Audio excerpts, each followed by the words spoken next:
La Voz Universal TV presenta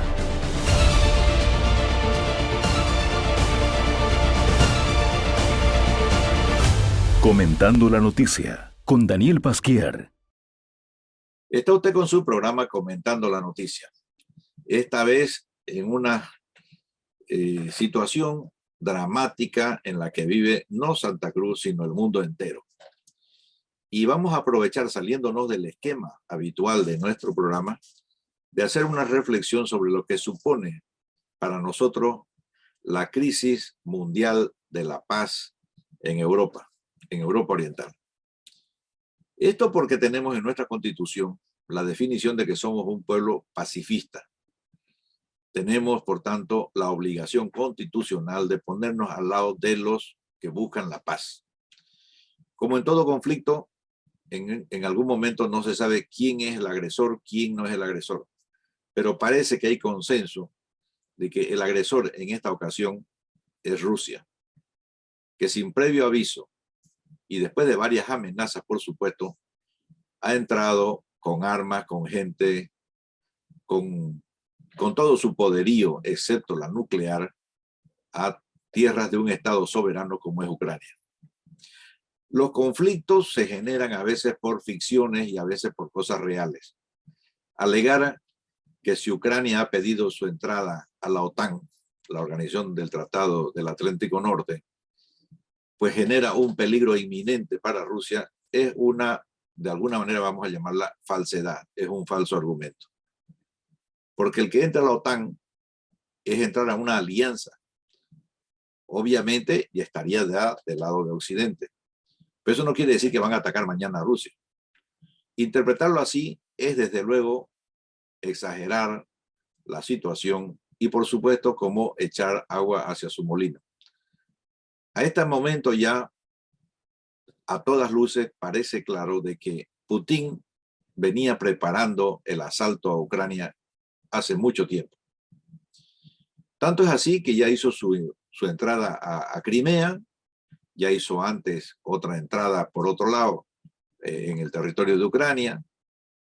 Ya se le ha advertido, ya se le había criticado, ya se le habían puesto algunas sanciones, pero el hombre sigue adelante.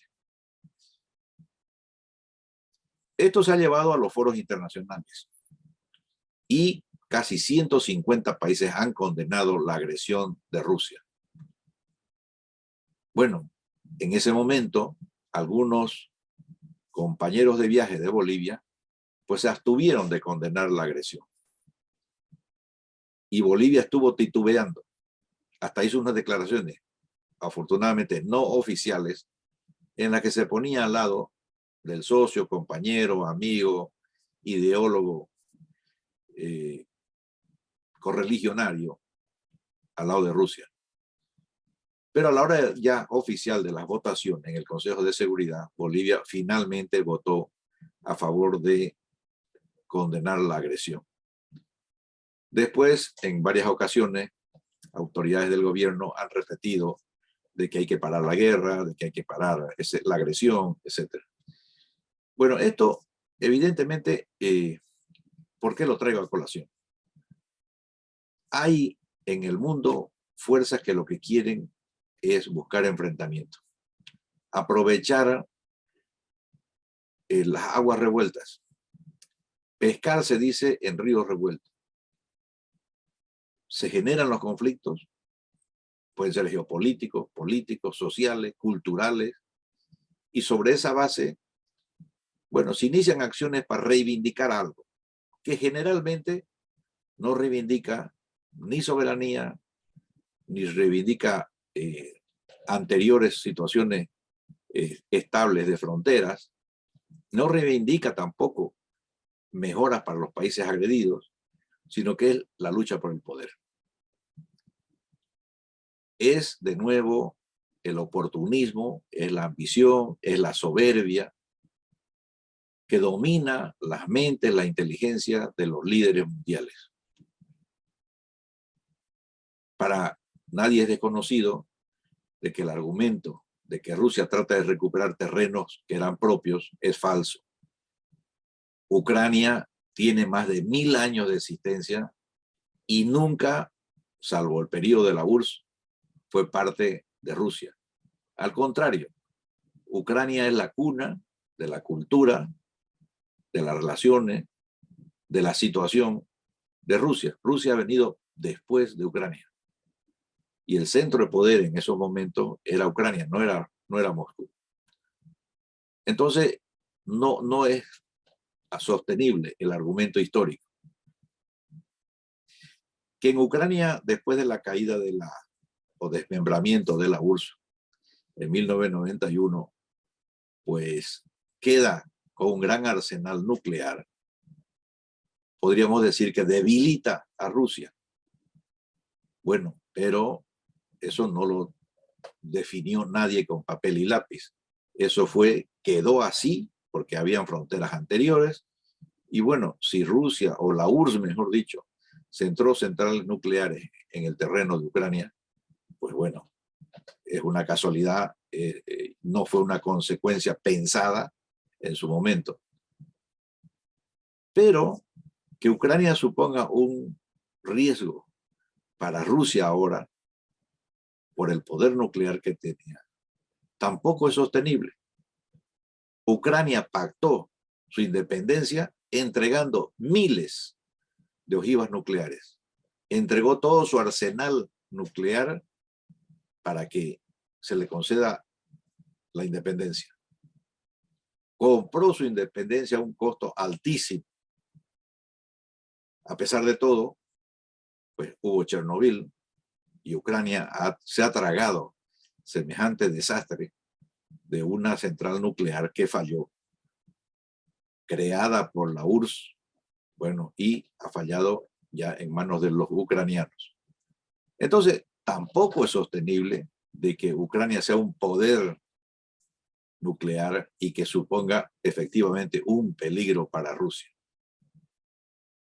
Bueno, lo más sostenibles son los argumentos de que Rusia necesita controlar la salida del Mar Negro.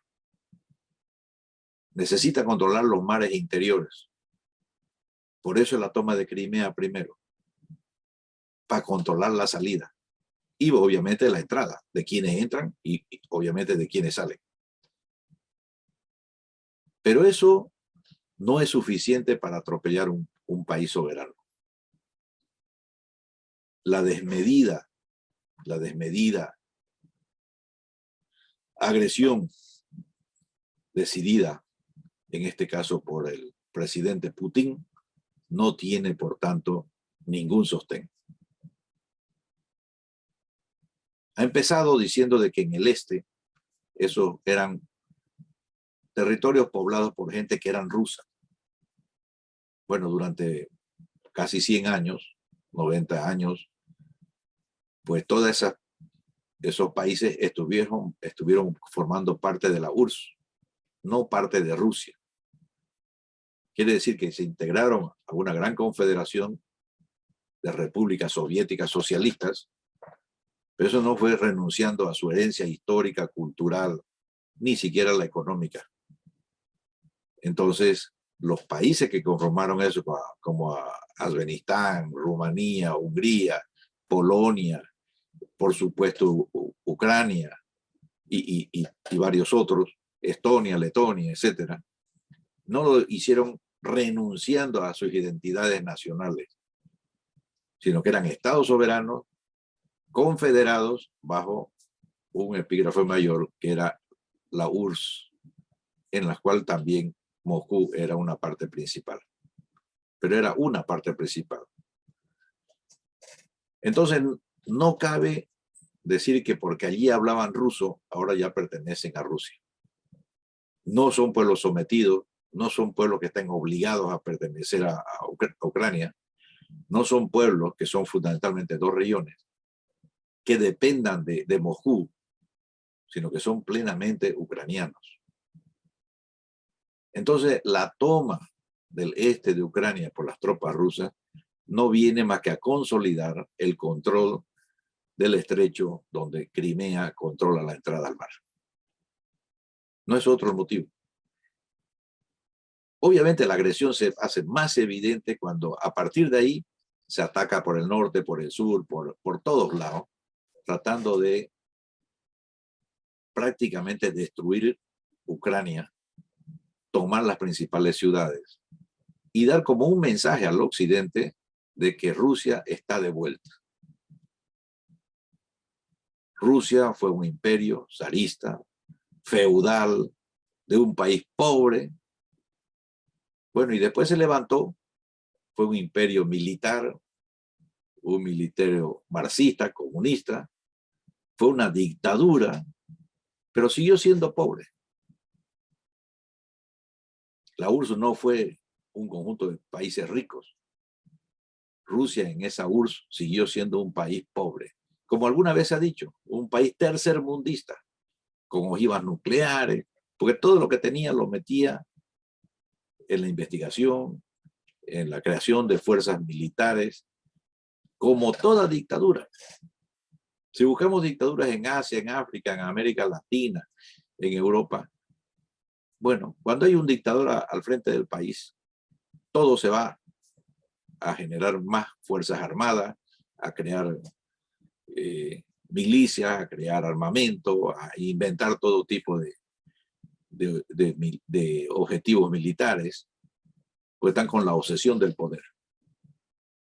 No perder el interno y, si es posible, crecer hacia afuera. Entonces, estamos en lo mismo. No tiene ninguna justificación la agresión de Rusia a Ucrania.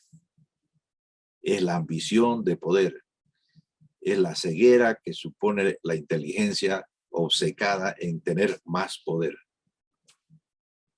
Y eso podemos llamarlo paranoia, podemos llamarlo megalomanía, podemos llamarlo de muchas maneras. Hasta podemos pensar en un psicópata que agarra el poder y, bueno, en la locura hace cualquier barbaridad. Los hemos tenido. Mao, Stalin, Lenin y muchos otros antes, hasta terminar por Calígula. Gente que no mide las consecuencias de su acto, está con un sueño en la cabeza y quiere realizarlo eso por encima de cualquier cosa. Ese parece ser más bien la explicación de todo esto. Madeleine Albright, que fue la secretaria de Estado del presidente Clinton hace años, definía a Putin, con el que tuvo bastante trato, como un hombre frío, calculador, y decía una serie de cosas más. Pero lo que más me impactó cuando yo leí aquella nota, decía, era como tener una serpiente delante, ojos fríos, sin posibilidad de saber qué siente, qué piensa, qué es lo que quiere hacer. Solamente que en cualquier momento te va a morder la cara o te va a morder lo que sea. La definición de Putin como una serpiente creo que es lo más certero, lo más cercano a la realidad. Un hombre que durante 20 años se ha codeado con todos los líderes mundiales y nadie sospechó esto. Y no es porque él sea amable, un hombre de amistad, genere confianza, no. Sino porque sabe ocultar perfectamente sus sentimientos, sus intenciones. Es decir, estamos ante un hombre que responde a una larga formación, si podemos decir formación o deformación, de una inteligencia y de una emoción en función solamente de una revancha interna, porque fue pobre, porque vivió en guetos, porque era uno de los peleadores callejeros, porque después se sometió a un entrenamiento muy duro en los servicios de espionaje, en los servicios de inteligencia ruso, Alemania Oriental, y generaron, vamos a llamarlo, este monstruo que sin sentimiento solamente obedece consignas o sigue los propósitos de su inteligencia. Sueña con restaurar el imperio ruso. Sueña. Y en este momento quisiera hacer un paréntesis. Putin no es el único que padece de estas enfermedades. Putin no es el único ejemplar con esta psicología. Putin no es el único ambicioso. Putin no es el único que quiere más poder cuando uno dice, ¿para qué quiere más poder? Putin ya está considerado uno de los hombres, si no el más rico del mundo, uno de los más ricos del mundo. Porque tiene casi todo el Estado que heredó de la URSS en manos de los íntimos amigos que controlan el 85% de la economía de Rusia. Es decir, es el dueño del país, es el dueño del Estado. Y a lo largo de estos años han sucedido muertes, secuestros, desapariciones, escritores, periodistas, por supuesto opositores políticos, gente de derechos humanos. O sea, toda una pléyade de gente que por haber de alguna manera denunciado o haberse opuesto a las oscuras intenciones que ya algunas se filtraban de Putin, pues simplemente fueron eliminados. El pecado nuestro en Occidente casi siempre es el mismo. Lo decía Nelson Mandela. No temo el ruido de los enemigos, sino el silencio de los buenos. Se ha dejado una vez, 2 veces, 10 veces, 50 veces, y se va cediendo, se va diciendo. A veces argumentando tolerancia, a veces argumentando que la paz está por encima de cualquier otra razón, a veces combinando intereses, obviamente en beneficio de ambas partes, y se ha ido cediendo hasta que ocurren estas eclosiones de violencia, de odio, que provocan enfrentamiento entre todos los seres humanos. No es nada lejano el ejemplo de Putin. Por eso es que está en este programa comentando la noticia en esta ocasión. Hemos visto personajes en nuestra historia cercana con la misma psicología. Soberbios, intratables, creídos, oportunistas, fríos de corazón, fríos de mente, sin sentimientos. Estropear a sus conciudadanos, a veces hasta a sus amigos, hasta a sus familiares, solamente por mantener la posición, por mantener ese aparente poder omnímodo, sin límites, estando en el cargo que sea. Hemos sido testigos de gente que juraba que iba a enterrar a sus enemigos políticos hasta el fondo de la tierra, donde se lo coman los gusanos. Eso en público. Hemos visto desaparecer gente. Está en los estrados judiciales un caso detrás de otro, donde todas las violaciones posibles de los derechos humanos se han realizado y todavía no se ha rendido cuenta de todo eso. ¿Cuántos muertos hay en la historia reciente de Bolivia que no han sido aclarados? ¿Cuántos miles de exiliados todavía tiene un país tan pequeño como es Bolivia? Y allá siguen afuera sin saber si van a volver algún día a su país. Que es decir, a su calle, a su barrio, a su familia, a sus amigos, a sus bienes.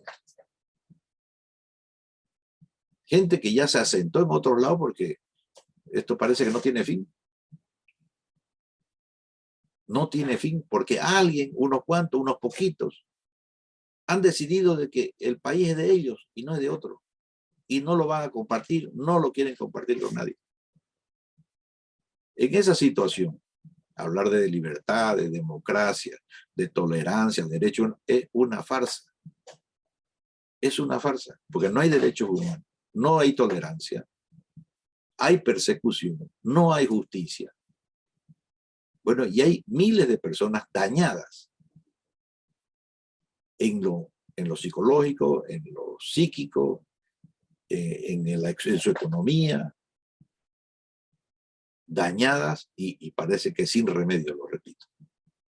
Pero estamos muchos otros, millones todavía dentro del país, que sentimos la misma presión. Es decir, no me han metido preso, pero tengo la sensación de que cualquier rato me meten preso. Todavía no me han dicho que deje de escribir, pero cualquier rato tengo la sensación de que me van a decir, usted no escribe más. O me van a cerrar las puertas de todos los periódicos, de todas las radios, de todas las televisiones. O sea, no voy a tener por dónde expresar lo que pienso. Tengo la sensación de que estoy con los pies en el aire, con una inseguridad absoluta. Porque si al vecino le quitaron su casa, al vecino le quitaron su propiedad, al vecino le quebraron su empresa, al vecino, bueno, ¿y por qué a mí no me va a pasar lo mismo? No hay seguridad ninguna. No hay seguridad ninguna en el Estado boliviano. No hay confianza. Y esto es jugar con algo demasiado serio. No solamente los bienes y la vida en el presente, sino que son los bienes y las vidas del futuro. ¿Qué le espera a los bolivianos, ahora jóvenes, dentro de unos años ya mayores, y dentro de más años, pues, personas ya de la tercera edad o lo que sea? ¿Qué les espera si no saben qué va a pasar mañana, si no tienen seguridad ninguna de lo que va a pasar mañana? ¿Qué van a esperar dentro de 10 años? Tampoco es decirle, bueno, pues se pueden ir, ¿no? Es que no es pues se pueden ir. Porque el país es mi país, igual que es de usted, que ahora está gobernando. Yo tengo tantos derechos como usted que está gobernando. Tengo derecho a tener un futuro, igual que usted dice estar dibujando un futuro. Yo no le he pedido que usted lo dibuje. Yo quiero hacerme mi propio futuro. No quiero que usted me lo defina. Que usted me diga para dónde hay que ir, qué voy a hacer, qué voy a hablar, en qué me voy a poner a trabajar. No me interesa esa sociedad. Y no me diga que yo cambie, porque yo soy 12 millones de bolivianos. Y usted será 1, o serán 5, o serán 6. Porque todo lo demás es comparsa. Los demás aplauden, pues lo que usted diga que aplauden, porque para eso les paga. Pero no les pague usted a ver si le van a aplaudir. No le van a aplaudir. Entonces, los que están definiendo el futuro de todos los bolivianos son unos pocos. No tiene derecho a eso. Y nosotros tenemos todo el derecho de reclamarlo. No sea un Putin en pequeñito. Porque el daño que hace Putin, matando 1000 personas, metiendo bombas a una ciudad, usted no las tendrá porque no tiene esos poderes. Pero en vez de 1000 matará a 1. Y en vez de un bombazo tirará pues un tiro. Y en vez de matar 1000 matará 10, ya está. Pero está usted en la misma posición, psicópata, paranoica, soberbia, de buscar el poder sin límite solamente porque a usted se le ha ocurrido hacerlo. Yo no soy culpable de que usted haya sufrido de chico, de que hayan sufrido sus padres, que su familia haya corrido, qué sé yo, todo tipo de vicisitudes.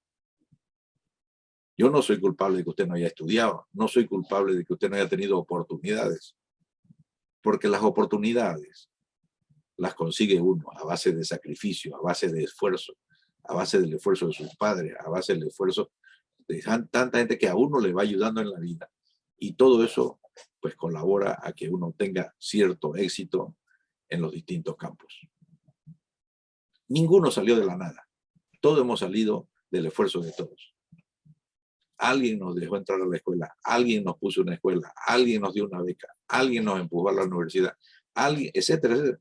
Pero yo hice mucho esfuerzo, pero muchos otros me ayudaron. Ese es el país que buscamos. El que nos dé oportunidades a todos, que no quede nadie atrás. Y nadie se tiene que sentir dueño del país y dueño del destino y del futuro de los bolivianos. Los conflictos, repito, nosotros no los tendremos de la magnitud de lo que está ocurriendo en Europa Oriental. pero la problemática es la misma. La problemática es la misma. Generamos violencia de la misma manera, generamos enfrentamiento de la misma manera, generamos odio de la misma manera. Y es hora de que eso pare. Antes de que pues, entremos en la misma situación. En el caso concreto de Santa Cruz, ¿qué es lo que pide? Desde hace, voy a decir, cientos de años, pero dejémoslo en los últimos años. Trabajar. Lo único que pide es trabajar, que lo dejen sembrar, que lo dejen cosechar, que le garanticen que mañana va a tener su propiedad, porque más la propiedad es garantía de un crédito que tiene en un banco, no sé qué. Le quitan la propiedad, ¿con qué va a pagar? Que le garanticen libertad para moverse, para negociar, para irse a la China y vender lo que sea en la China, para irse a Alemania y vender en Alemania lo que sea, para traerse un tractor de Canadá y tener esa libertad económica que implica su libertad individual. Porque si no tenemos eso, no tenemos nada. Déjennos una Bolivia libre, de ciudadanos libres. Quitemos el enfrentamiento, evitemos los odios, acabemos con la campanita todo el tiempo de que somos distintos, de que somos no sé qué. Que si el rico que el pobre, que el guatoco con el alto, el gordo con el flaco, el colla con el campa, el andino con las tierras orientales. Acabemos con todo esto. Obviamente no somos iguales. Obvio. Porque no estamos cortados con la misma tijera, no estamos pues hechos todos de la misma manera. Pero no hay nadie por encima de otro. Eso es lo que tiene que quedar claro. En una sociedad libre, todos somos iguales. No porque pesemos lo mismo o porque tengamos la misma inteligencia, sino porque todos ante la ley somos iguales. Tenemos los mismos derechos y las mismas obligaciones. Me encantaría que este programa llegue a los compañeros, a los amigos, a los conciudadanos, a todos los bolivianos que piensan que en Bolivia es posible tener una sociedad de hombres libres. Muchas gracias por seguirnos. Este ha sido su programa Comentando la Noticia. Comentando la Noticia con Daniel Pasquier.